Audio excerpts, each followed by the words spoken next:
Hey world, what's going on, man? We're here back again.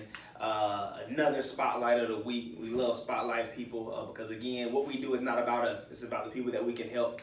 So here we have a partner of the Dior Group, Marcus Moore, owner of MLFG, growing a large agency. Marcus Moore has been a top producer inside of our organization for the past couple of years actually. I wanted to bring him to the table, chop it up with him, ask him some questions, just kind of give you guys insight, right? A lot of you guys are relate to his story, relate to what he's been doing. So I'm gonna have my wife, Amber, actually ask him some questions. Go ahead, take it away, Amber. Hey guys, so today we are going to be interviewing Marcus Moore, and just a little bit of backstory about him. He's been with us since we started also, and before this, him and Adam did real estate together. They've been really good business partners, really loyal to each other, and now we're here, and both of them are having success. So we're going to find out how we're doing that. So Marcus, welcome. Excited. Yay. Okay, so Marcus, you've been a top producer for about 2 years. What is making you really want to get out there and go build your own business? I'm gonna just be honest. Can I be honest? Of course, that's what we need. 100%. That's what we want.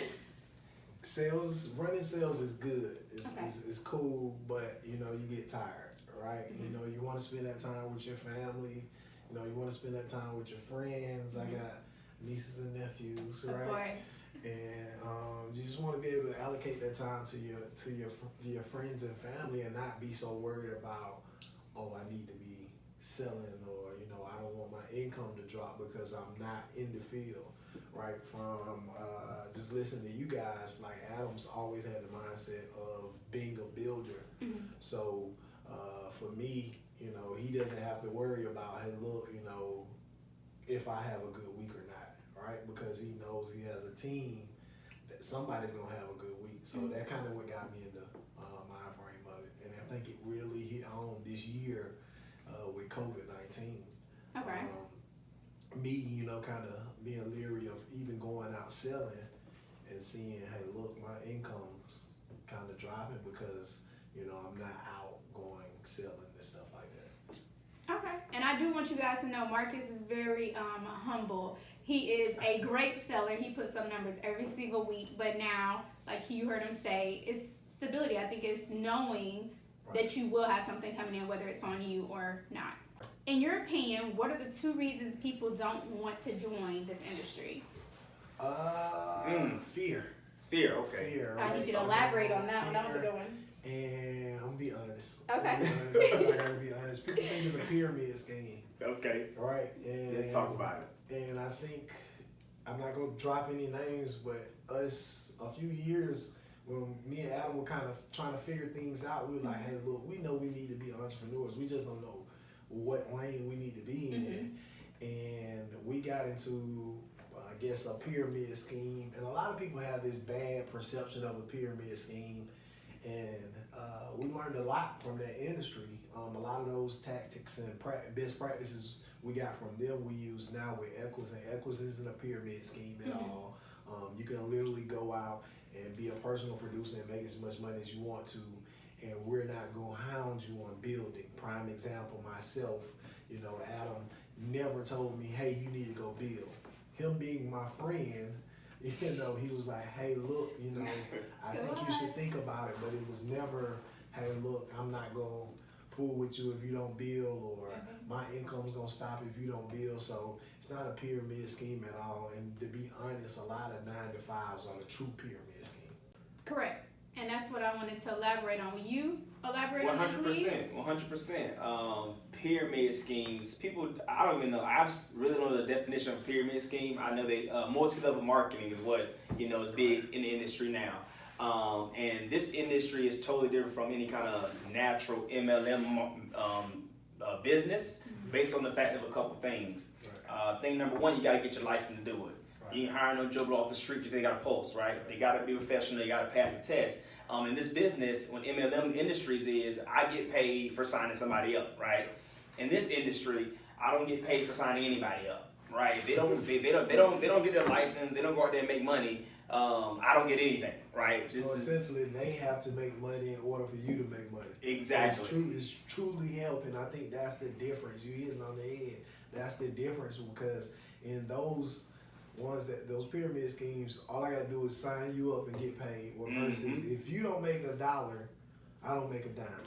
Absolutely. That's probably the best. Coin that. Like, make sure you write that down. If you don't make $1, we don't make a dime, man. So it's our job to help you make plenty of dollars, actually. Great question. I love it. What else we got? Thank you. Okay, so Marcus, on weeks where you didn't have the best success in the field, what really kept you going? What kept you saying, well, you know what? I know this is real. I'm going to keep working, even if it may have been 2 to 3 weeks bad in the field. What kept you there? Just being plugged in, you know, and I think a lot of people get the being plugged in term misconstrued because a lot of people are plugged into the wrong things, right? And I kind of correlate it to the phone charger, right? If I got an Apple phone, I'm not going to get an Android charger. Right, I'm gonna get an Apple charger. So we have to plug into positive things, right? People that are winning, we plug into the wrong things, right? Sometimes we plug into the people that are losing. When I was new, and people have a habit of attracting negativity, right? So hey, look, you know, they're a new agent. I know they had a bad week. Let me confirm that this doesn't work. So they run to the new agent and they have a pity party about what's going wrong instead of calling the people, hey, look, let me call this guy that's winning, right? That's getting success. It's been doing it. Right. And for me, when I first started, I called Christian. He was a top producer in the company, and I'm like, let me call this guy. Right? And I called him, and the first thing he said, I just had a bad week last week, right? And he told me, he was very blunt with me. He said, you got 2 options. You can keep going or you go quit. What'd you choose? and he didn't ask you. He didn't ask you what. He said, "Hey, Marcus, when we get off the phone, I want you to think about it. You can keep going or you can quit. But I'm gonna tell you what I'm gonna do. After I get off the phone with you, I'm going to another house and I'm gonna keep going, buddy." Exactly. You gotta keep going. And he hung up, and it struck a nerve with me. I'm like, dang, you know what I mean? What makes him so different from me? You know, both of us are males. We're men, right? He puts his pants on like I put my pants on. Am I gonna go run home and cry, or am I gonna keep going? And from that point, I just lived with that mindset, and I used that on all my new agents. I used it with some of Adam's new agents, Rashawn. Like when they call me, look, I tell them the same thing. Quit or keep going. You can quit or keep going. Shout out to Christian Pounder, man. Shout out to that boy Christian, man. But yeah, that's. I got a question for you. Yeah, go ahead. Last question. I want to ask you a question, man. Okay. So what advice are you giving to anybody who's watching this video for the first time, the opportunity for the first time, taking a look at it, thinking like, I don't know. I'm gonna be honest. If not now, then when? Right? And for me, I never had aspirations of being an entrepreneur. Like me and Adam, we both had successful careers with Verizon Wireless, but unlike Adam quit, I got fired, right? So I'm thinking me growing up the way I grew up, you get a good job, you retire from that good job, and you live off your 401k. So that was the idea. Hey, I've arrived. I graduated from college.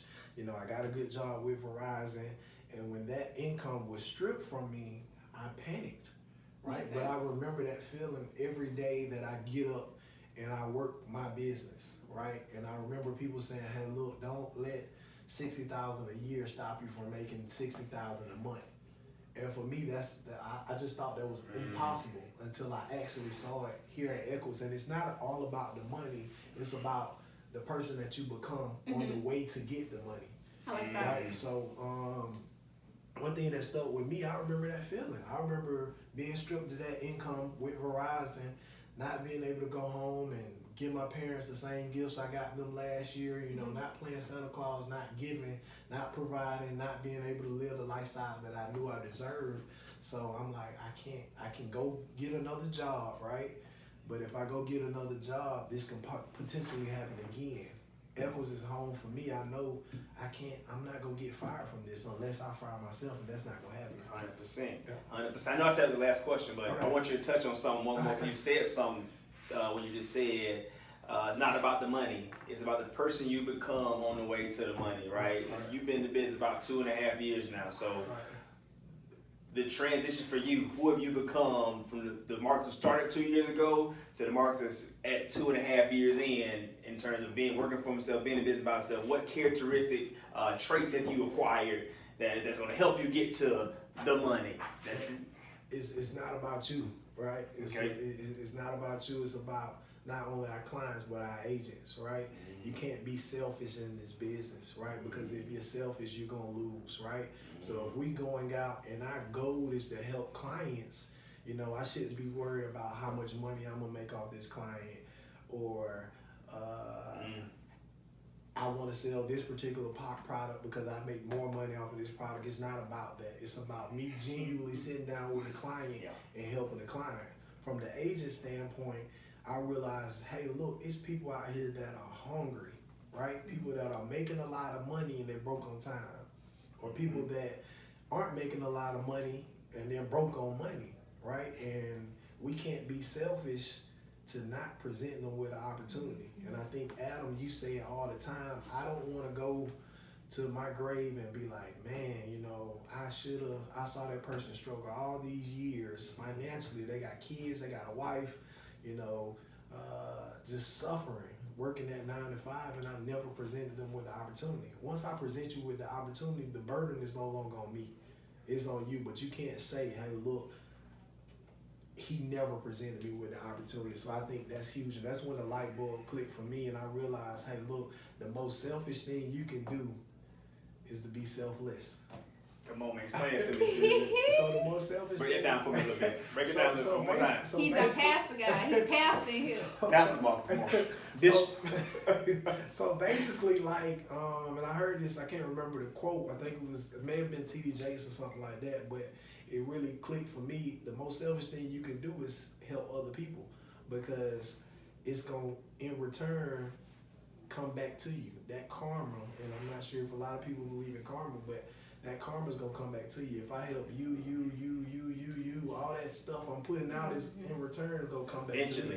It's eventually going to come back tenfold. Come on, man. Marcus, you forever be blessed. And I learned that from you guys. Come on, man. Marcus, listen. Marcus taught me a bunch of stuff, man. I may have introduced to the business, but he's teaching me, and we've been in business 2.5 years together. It's been an amazing ride, and we ain't done yet. Like, the reason we're doing this thing now, spotlighting people, because we want everybody to understand that we're normal people, everyday people. We dress how we dress, we talk how we talk, we look how we look, right? And in this industry, it doesn't matter. None of that matters. Marcus Moore has proven the model works. Whether he's selling, now he's going to start building a business in it. Man, hey, Marcus, much success to you. Amber, close us out. I'm not done with you guys. Oh, no more questions. Go ahead. I'm not done with you guys. Go ahead. So, guys, like I said, these two have been friends before I think I knew either one of them, if I'm correct. 100%. Yeah, so they've been friends. I met Marcus through Adam a while ago. And they pretty much did all their business ventures together, which I respect. But can y'all tell people how beneficial is it to go find their friends and let their friends know, hey, I got this opportunity for you? Because I would say, if anybody, I would say tell your friends, because it's worked out so well for you guys. I'll start off with that question, and what it does, that's a great question, by the way. Thank you. So what it does when you come in business with somebody else, with your friend for one, this is a tough business. Like, if you're thinking about building a business or starting anything up from jump, right? You want people in the business you can trust, that I can tell them, hey, look, it ain't all peaches and roses over here, man. This is where it stinks at, but here's the opportunities in it too, right? And you do everything more with the team, with people that you trust, right? And people out there now trying to start businesses, get your friends, because hopefully your friends trust you. If your friends don't trust you, you need some new ones. Then hey, maybe a character issue within yourself. But if they don't trust you, find some more friends, right? Change your character, find some more friends. But once you tackle it as a team, you can accomplish anything. I think our Kappa Alpha Psi upbringing taught us that too. Like, I love throwing that back in, just because you're brought into an organization with people you don't know, 10, 15, 8 people, whatever, right? And it's a process, but we go through that process with a team of people, and it makes it seem so much easier because you have a team of people with you. People trying to do business by yourself, like, your chances of succeeding are slim to none. Yeah. More likely none. But Marcus, what do you think about that? Yeah, and I think you hit it on the head. The biggest thing for me, just me personally, is I was scared. Hey, look, all my friends are gonna be super successful in this business opportunity that I'm scared of, right? And I don't care what's going on now because I think the first year I saw Adam struggle, right? He made money, but we both had our struggles. And I'm gonna kind of jump off subject, but we did so much. We were doing real estate, we were doing financial services, we were just doing everything and trying to be a jack of all trades instead of master in one.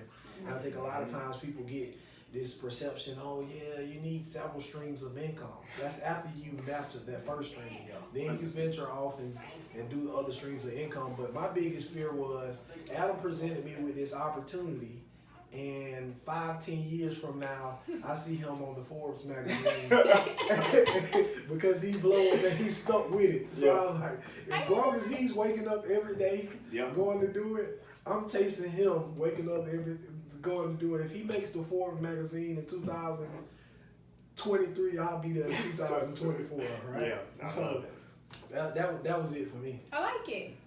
Well, guys, Marcus Moore is no stranger, and I'm sure you will see his face plenty more times. But thank you for giving us your time. Most definitely. Marcus Moore, appreciate you, brother. Yes, There you ma'am. go. No problem. Bye, guys. I did the peace sign. They said don't do the peace sign.